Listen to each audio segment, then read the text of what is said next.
Bismillahirrahmanirrahim. Assalamualaikum warahmatullahi wabarakatuh. Pemirsa Mimosa TV, alhamdulillahi wa kafa, wassalatu wassalamu ala habibil mustafa wa ala alihi wa ashabihi ahli tuqa wal wafa.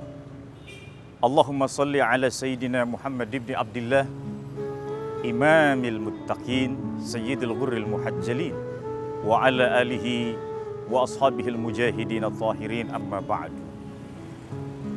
Segala puji bagi Allah yang senantiasa terus menjadi sumber petunjuk kita, menjadi sumber kekuatan kita, sehingga kita senantiasa diajarkan untuk mengucapkan kalimat la haula wala quwata illa billah. Tak ada satu amal soleh yang bisa kita lakukan kecuali itu bersumber dari hidayah Allah Subhanahu wa Ta'ala, dan karena kuasanya juga kita dapat memperoleh apa yang ingin kita capai dari setiap amal soleh yang kita lakukan. Iman di dalam diri manusia merupakan sebuah modal bagi seseorang untuk merangkai hubungannya dengan Allah Subhanahu wa Ta'ala. Iman dikatakan memiliki lebih dari 70 pintu. Yang paling rendah, bila seseorang menyingkirkan duri dari jalanan, maka itu sudah merupakan bagian daripada keimanan. Dan kata Nabi, yang tertinggi adalah mengucapkan la ilaha illallah. Pemirsa yang budiman, akan tetapi iman pada diri manusia ketika dia memiliki sebuah keyakinan terhadap Allah Subhanahu wa Ta'ala, terhadap malaikatnya, terhadap kitab suci yang ia turunkan. Kita semua meyakini ini.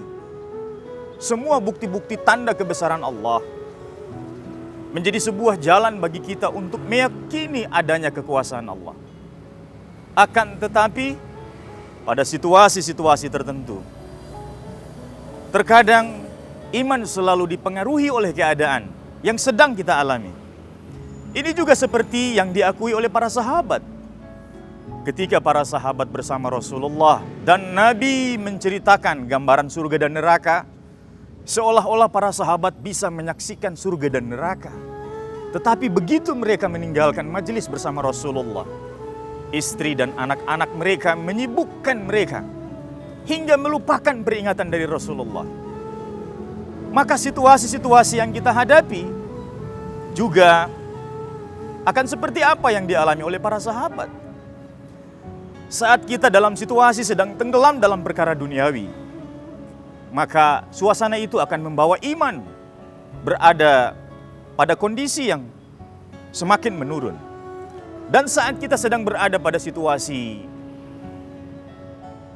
yang dapat mendekatkan diri kita kepada Allah, maka secara otomatis akan terasa peningkatan iman di dalam diri kita.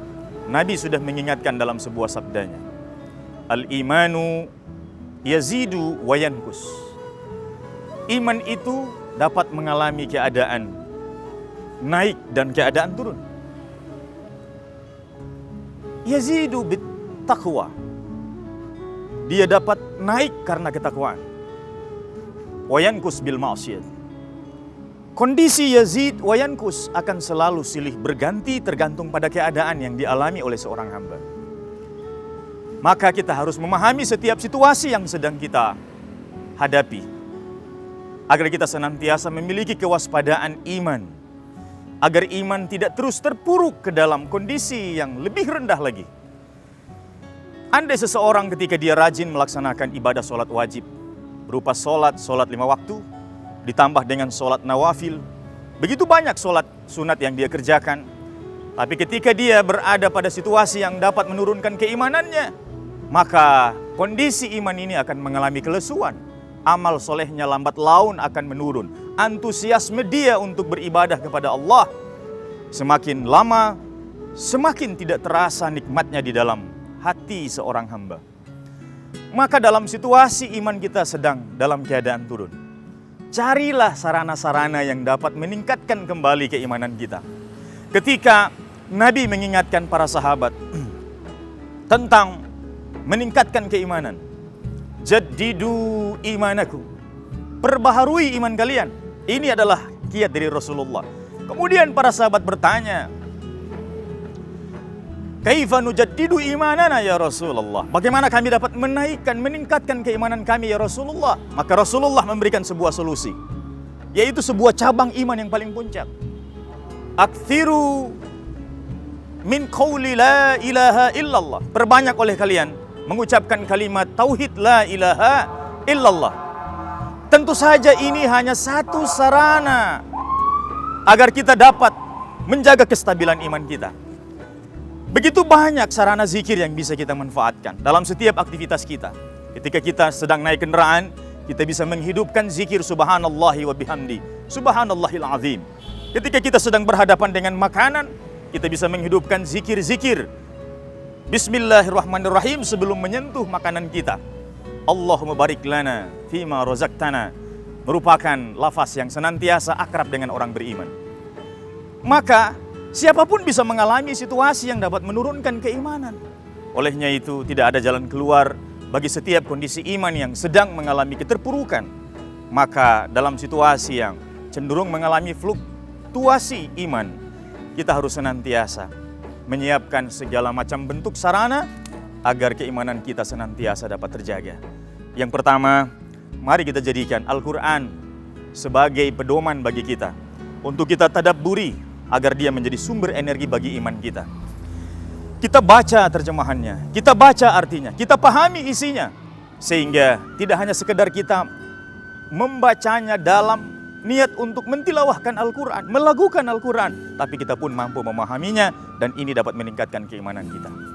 Bergaulah dengan orang-orang yang dekat kepada Allah, karena ini akan membantu kita untuk terus menjaga bi'ah lingkungan kita, agar senantiasa kita dapat menjaga diri kita dari segala macam potensi yang dapat menyeret suasana batin kita pada kondisi yang dapat menurunkan keimanan kepada Allah Subhanahu wa Ta'ala.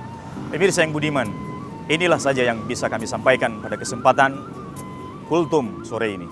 Semoga yang singkat ini bermanfaat. Wallahul musta'an. Assalamualaikum warahmatullahi wabarakatuh.